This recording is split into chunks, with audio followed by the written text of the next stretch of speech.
airport, Doncaster Airport, the lease was secured for 125 years earlier this year. Are you planning to live that long? We still don't seem to be any closer to it reopening, though. We've had this in from lovely Elaine. Hello, my name is Elaine Heffron from Church Laneham near Retford. And I would just like to ask Oliver, in his opinion, does he think that Doncaster Airport will ever reopen?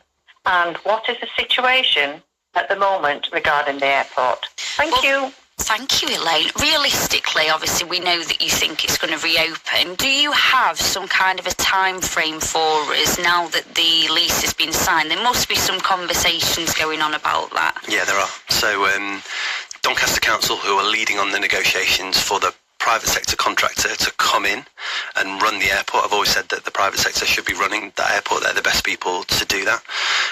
That negotiation should, I think, come to fruition late summer, early autumn, so we're not that far away, so we should be able to announce the operator at that point.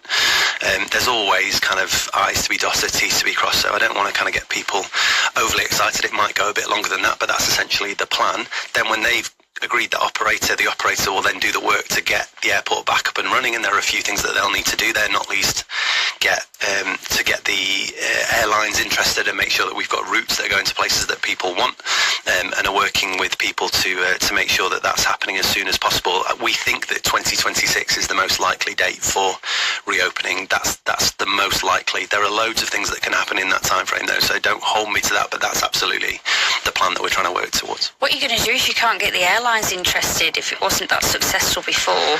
Well, that's part of the negotiation that Doncaster are having with the private sector operators. Who are they going to be able to bring in? Who are they already working with? Because obviously the people that are interested in running Doncaster, Sheffield Airport, South Yorkshire Airport City are people that are already running airports elsewhere. So who are they working with already? What can they do to bring in airlines quickly?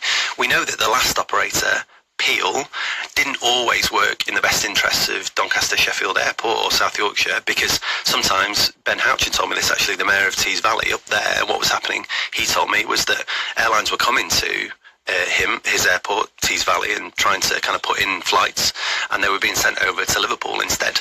And so actually what we need to do is work with an operator that's absolutely going to go for it when it comes to bringing in more airlines, more flights, more operators, and work with them to make sure that that happens as quickly as possible.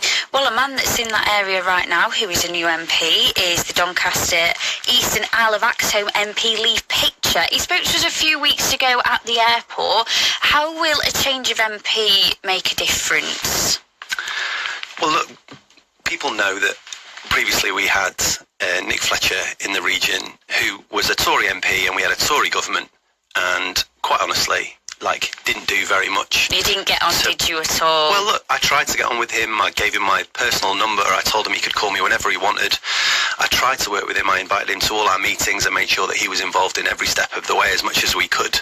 Sadly, that wasn't reciprocated, and quite honestly, I think when you look at the result that we saw in that part of the world... Just on that, while we're talking about Nick, what do you think the issues were between you both? Because people will wonder. Well, look, I wish I knew. I'm not a person that easily... Look, I'm not a person that easily falls out with anyone, frankly. I'll work with anybody to make sure that South Yorkshire gets what we need. I've got some really good relationships with Conservative ministers, as was. You know, I used to work with, for instance, people like Hugh Merriman, the rail minister, really well. Good guy, did his best for South Yorkshire, and we worked really closely. I think the problem that I faced was that no matter what we did or how we did it, it was never met with anything other than just criticism. And it was criticism which frankly wasn't very well founded, and whenever we asked Nick to help us to get the government to invest in South Yorkshire, to help us with the airport, to make things happen, to protect the airspace, to get in more funding, to protect the airport when it was still open, we never saw anything from Nick, and it just felt like a blame game, and that's not the game that I'm in. I want to make sure that Doncaster Sheffield Airport is thriving and successful, and that's always been my aim, and I'll work with anyone to do that. He just didn't want to work with us to that end, and now we have a partner in Lee and in this government who we do think are going to do that. I know that the Doncaster MPs just met yesterday with Mike Kane, the aviation minister. I've already spoken to Louise Haigh about it. We're going to do everything we can with this government to make sure that DSA is thriving. We've only got about 40 minutes left, so we'll move on from that now. On the way, we must talk about the Olympics. Don't go anywhere. BBC Radio Sheffield.